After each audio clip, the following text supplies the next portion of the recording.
My name is Irene Muir, and I'm a PhD student at the University of Windsor.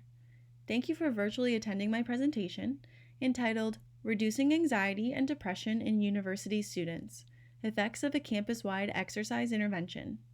Before I begin, I'd like to acknowledge my collaborators, Drs. Krista Monroe-Chandler and Todd Lougheed, as well as Mr. Chad Sutherland. As many as 70% of university students experience anxiety and depressive symptoms, which is known to impact their academic performance.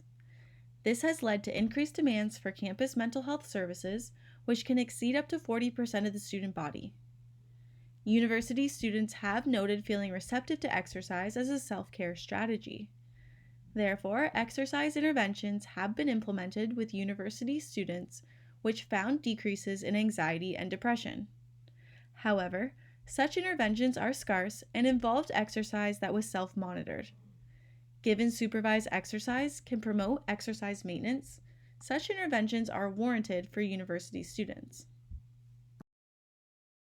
Therefore, the purpose of the current study was to examine the impact of a 6-week exercise intervention, also known as the You Work It Out, You Win program, on university students' anxiety and depression.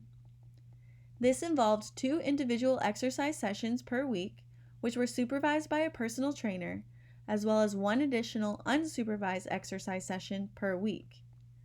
The supervised sessions included cardio, strength, and flexibility training, which were held in a private exercise room on campus to limit students' discomfort and social physique anxiety.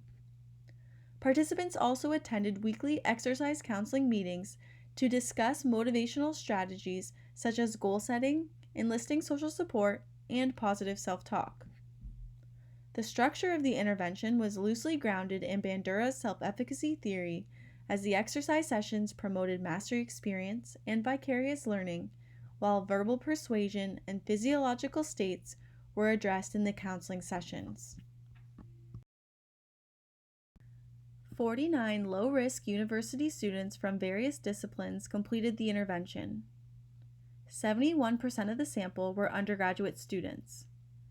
Low risk refers to those who experience symptoms of anxiety and depression while still maintaining day-to-day functioning.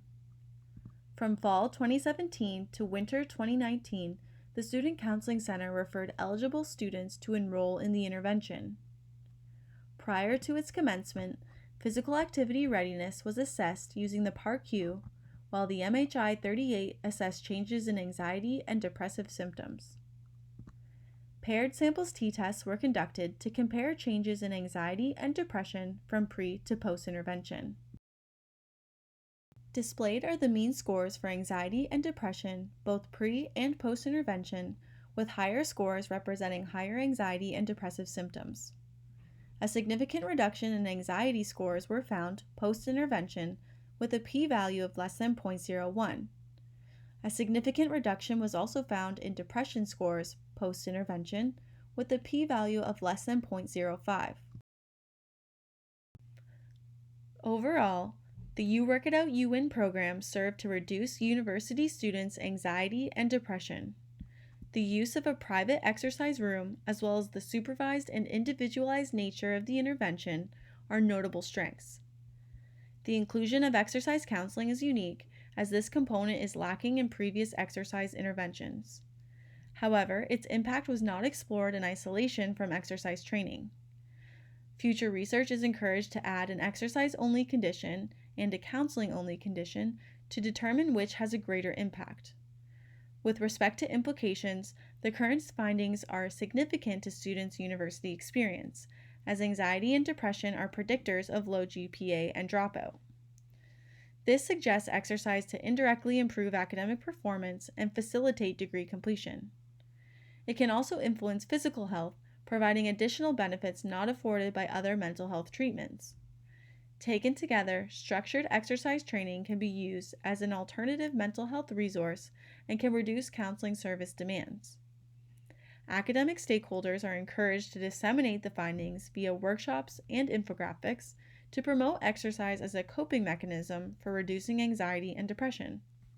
Thank you for listening, and if you have any questions, please don't hesitate to email me.